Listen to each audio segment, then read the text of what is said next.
আসসালামু আলাইকুম। তো এখন আমরা বুয়েটে আসন্ন মানে বুয়েটে চলে আসছিল এরকম ম্যাথ আমরা একটা সমাধান করবো। এখানে আমাদের দেওয়া আছে। তো আমাদের এই কোশ্চেনটা বলতেছে যে চিত্রে প্রদর্শিত সার্কিটে সুইচ খোলা অবস্থায়, সুইচ বলতে আমাদের কেটা হচ্ছে সুইচ খোলা অবস্থায় কারেন্ট I1 I2 এবং I3 নির্ণয় করো। ওকে, তো আমাদের একটু সার্কিটটা একটু ভালোভাবে পর্যবেক্ষণে নেই। পর্যবেক্ষণ নেওয়ার পর আমাদের ডিসিশন হবে দুইটা। আমরা এই সার্কিটটাকে দুইভাবে সলভ করতে পারবো। এটা হচ্ছে আমাদের কোষের সংজ্ঞানুসারে, কোষ যেভাবে আমরা সেল কম্বিনেশনে দেখছিলাম সেক্ষেত্রে সেল কম্বিনেশনটা যুক্ত করে দিব। সেখান থেকে আমরা ইকুইভ্যালেন্ট আমরা ইএমএফটা বের করবো, দেন আমরা এই সার্কিটটা সলভ করতে পারবো। অথবা আমরা কিরশফ ল আমাদের জানা আছে, সেই কিরশফ ল দিয়েও কিন্তু আমরা এই ম্যাথটা সলভ করতে পারবো। ওকে, তো এখন আমাদের যেহেতু চাবি খোলা অবস্থায় বলছে, তার মানে আমাদের এই যে ব্রাঞ্চটা থাকতেছে এই ব্রাঞ্চটা আমাদের ওপেন থাকবে। ওকে, যেরকম আছে সেরকমই থাকবে। আচ্ছা, এই ওপেন ব্রাঞ্চের মাঝে কতটুকু তড়িৎ যাচ্ছে? 4 ওহম রেজিস্ট্যান্সের মাঝে তড়িৎ যাচ্ছে আমাদের I3। সো যেহেতু আমাদের I3টা বর্তনী কমপ্লিট করতে পারতেছে না, এখানে আমাদের ওপেন করে দেওয়া আছে, সাইকেল কমপ্লিট হচ্ছে না। সো দ্যাটস ওয়াই আমাদের I3 হবে কত 0। তার মানে এর মাঝ দিয়ে আসলে কোনো পরিমাণ তড়িৎ প্রবাহিত হবে না। আচ্ছা, ভালো কথা। তাহলে তড়িৎ প্রবাহিত না হলে একে এখানে রাখার কোনো দরকার নাই, এর কোনো এখানে থাকার কোনো অগ্রাধিকার নাই, একে আমি আউট করে দিলাম তোমাদের সোজা করে দেওয়ার জন্য। আচ্ছা, এবার আমরা দেখি তো কিরশফ লটা খাটানো যাবে কিনা। হ্যাঁ, কিরশফ লটা তো আমাদের খাটানো যাবে, যে কোনো একটা পয়েন্ট থেকে কিরশফ লটা আমি খাটাতে পারবো। আচ্ছা, আমি এখান থেকে এই পয়েন্ট থেকে যদি কিরশফ লটা খাটাই কোনো সমস্যা আছে নাকি? না, কোনো সমস্যা নেই। কিরশফ লয় আমাদের কী ছিল কন্ডিশনটা ছিল যে আমাদের কোষের ক্ষেত্রে আমরা যদি প্লাস থেকে মাইনাসের দিকে যাই তাহলে আমাদের হবে মাইনাসই, তাই কি না? আর কোষের ক্ষেত্রে আমরা যদি মাইনাস থেকে যদি প্লাসের দিকে যাই তখন আমাদের হবে প্লাস কি বলতো আমাদের ই। আর বলছিলাম আমরা একটা কথা যে রোদের ক্ষেত্রে তড়িৎ প্রবাহ যেদিকে, আমরা যদি সেদিকে যাই তাহলে আমাদের ভোল্টেজ ড্রপ হবে। ওকে, ভোল্টেজ ড্রপ বলতে -IR। আর যদি তড়িৎ প্রবাহ যেদিকে হবে তা যদি আমরা বিপরীত দিকে যাই সেক্ষেত্রে আমাদের হবে কি বলতো প্লাস, অর্থাৎ +IR। আচ্ছা, ভালো কথা। তাহলে আমি এটা মিশাই দিলাম। তাহলে আমরা এখান থেকে দেখি তো একটু কথা দেখি কিরশফ লটা খাটাই ফেলি।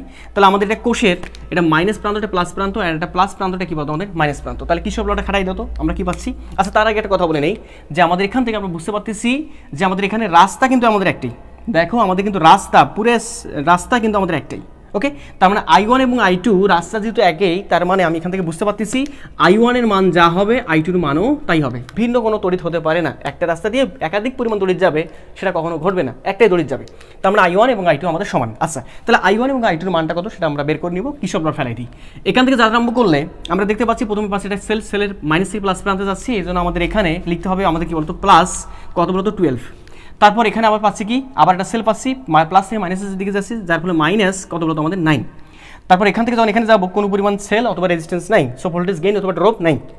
আবার এখান থেকে যখন আমি এখানে আসতেছি তড়িৎ প্রবাহ যেদিকে আমরা যাচ্ছি রোদের ক্ষেত্রে সেই দিকে, যা হলো আমাদের ভোল্টেজ কী হবে ড্রপ বলতে -8। আচ্ছা, আমি এই I1 সমান I2 বলছিলাম। আচ্ছা, আমি যে কোনো একটা বলি যে I1 সমান I2 বলতে আমাদের হচ্ছে আমাদের কী ধরলাম, আমি সেটাকে I1 এ বললাম। কোনো সমস্যা আছে নাকি? না। এখন এখান থেকে যখন আমি এখানে আসতেছি তড়িৎ প্রবাহ যেদিকে আমরা যাচ্ছি সেই দিকে, যাবলে এখানে আমাদের মাইনাস কত বলতো 7I কত বলতো আমাদের 1। মনে করলাম এই রেজিস্ট্যান্সের মাঝ দিয়ে বা উপর দিয়ে যাচ্ছে আমাদের কতটুকু বলতো I1 পরিমাণ তড়িৎ।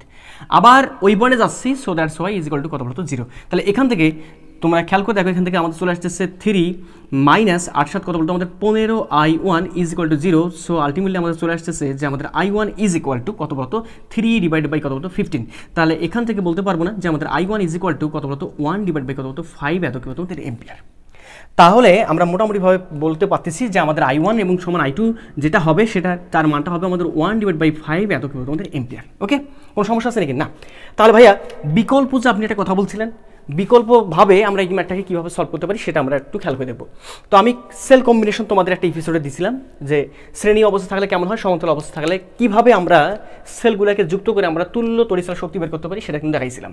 তো সেলের ক্ষেত্রে আমাদের এখানে দেখতে হবে যে আমাদের সেলের এই যে এটা যদি আমাদের E1 হয়, এটা যদি আমাদের E2 হয়, খেয়াল করে দেখো আমরা সেলগুলো এভাবে অঙ্কন করছিলাম না, সেল কম্বিনেশনটা এটা প্লাস প্রান্ত, এটা মাইনাস, এটা প্লাস, এটা কি বলতো আমাদের মাইনাস, এটাকে বলছিলাম আমরা E1, এটাকে বলছিলাম আমরা E2। যদি এই শেপে থাকে মানে সেলের প্রথমে যদি আমাদের প্লাস থাকে, এইদিকে যাওয়ার সময় যদি আমাদের প্রথমে প্লাস থাকে তাহলে আমাদের এটা হবে প্লাস E1। এক্ষেত্রেও এইদিকে যাওয়ার সময় প্রথমে প্লাস, যাহলে আমাদের এটা কি হবে প্লাস E2। তাহলে আমাদের চলে আসতেছে E অফ ইকুইভ্যালেন্ট যেটা সেটা আমাদের E1 plus E2। But anyhow যদি আমাদের এটা রিভার্স টার্মে থাকে, যেমন আমাদের এই কোষটার আমাদের যদি এখানে প্রথমে মাইনাস প্রান্ত থাকে, তারপরে আমাদের থাকলো কি প্রান্ত প্লাস প্রান্ত, তখন আমাকে করতে হবে কি এই দিক দিয়ে যাওয়ার সময় অর্থাৎ বাম থেকে ডানে যাওয়ার সময় আমি দেখতে পাচ্ছি যে আমাদের E2 বেলায় প্রথমে নেগেটিভ প্রান্তটা, যার ফলে আমাদের এখানে E2 কেমন হবে মাইনাস। ক্লিয়ার? হ্যাঁ, তাহলে এখান থেকে আমি বুঝতে পারতেছি প্রথমে কি পাচ্ছি আমি মাইনাসটা, তাহলে এটাকে মাইনাস বলি। তাহলে দেখি তো ই অফ ইকুইভ্যালেন্ট কত আসে এখানে। ই of equivalent is equal two প্রথমে মাইনাসটাতে পাচ্ছি, যার ফলে এটা আমি বলবো -12।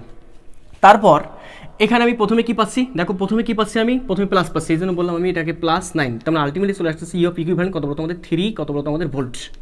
এবং আমি বলছিলাম এখানে মাইনাস একটা আসার কথা, এবং আমি বলছিলাম যে মাইনাস এবং প্লাস দ্বারা বুঝতে হবে কোষের প্রকৃতি, অর্থাৎ আমার যে ইকুইভ্যালেন্ট যে কোষটা চরিত্র শক্তি যে পাচ্ছি, এই ক্ষেত্রে আমাদের ব্যাটারির শেপটা কেমন হবে। ব্যাটারির শেপটা হবে মাইনাসের মতো। মাইনাস বলতে কাকে ধরছিলাম, মাইনাস প্রথমটাকে, এই যে প্রথমটাতে আমাদের প্রথম প্লেটটা কেমন ছিল, মাইনাস প্লেট, যা ফলে আমাদের এই যে 3 ভোল্টের যে শেপটা হবে সেটা হবে আমাদের প্রথমে ছোট প্রান্ত, তারপর কি প্রান্ত, বড় প্রান্ত। তার মানে প্রথমে মাইনাস প্রান্ত, তারপরে কোন প্রান্ত, প্লাস প্রান্ত।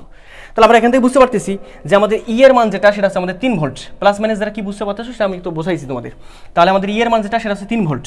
এবার এই যে 7 ওহম রোধ এবং 8 ওহম রোধ এরা পরস্পর কেমন অবস্থায় আছে, সিরিজ অবস্থায়। তাহলে সমান্তরাল রোধ কতটুকু হবে, তাহলে এখান থেকে বলা যায় না আর অফ ইকুইভ্যালেন্ট যেটা সেটা হচ্ছে আমাদের কত বলতো সিরিজ অবস্থা আছে কিনা, সমান্তরাল না কিন্তু কেমন অবস্থা আছে, সিরিজ অবস্থায়। তাহলে আসার কত হবে আমাদের 15, কত বলতো আমাদের ওহম।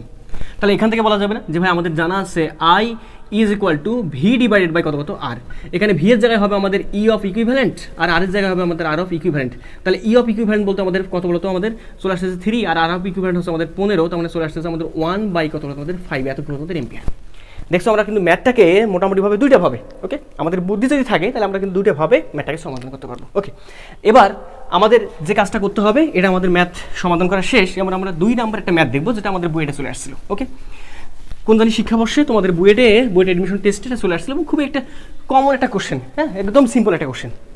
সেখানে বলছিল যে আমাদের মোটামুটিভাবে একটা ট্রায়াঙ্গেল শেপের একটা মোটামুটিভাবে এরকম করে ট্রায়াঙ্গেল শেপ দিয়ে বলতেছে যে কোনো একটা প্রান্তের সাপেক্ষে, এটা এ প্রান্ত, এটা বি প্রান্ত, এটা হচ্ছে আমাদের সি, মানে এ বি সি বিন্দু। ওকে, বলতেছে যে কোনো একটা দণ্ডের সাপেক্ষে বা যে কোনো একটা বাহুর সাপেক্ষে আমাদের ইকুইভ্যালেন্ট রেজিস্ট্যান্সটা কতটুকু হবে, মানে তুল্য রোধটা কতটুকু হবে। যেখানে বলছিল প্রত্যেকটা রোধের মান করে কত করে, আর আর করে।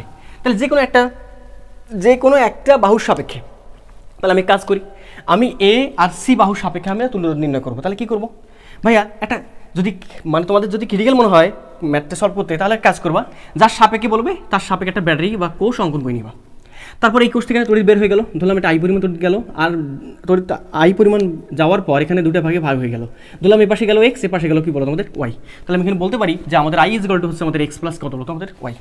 আচ্ছা, এই এক্স পরিমাণ তড়িৎ এই আর মাঝেও, আবার এক্স পরিমাণ তড়িৎ কোন আরের মাঝে বলতো, এই আরের মাঝেও। তড়িৎ যেহেতু ভাগ হচ্ছে না, তার মানে এই দুটো আর কেমন অবস্থা আছে, সিরিজ অবস্থায়। তাহলে সিরিজ অবস্থা থাকলে দুটো মিলে কত আর হবে, কত বলো কেন, টোয়াইস আর।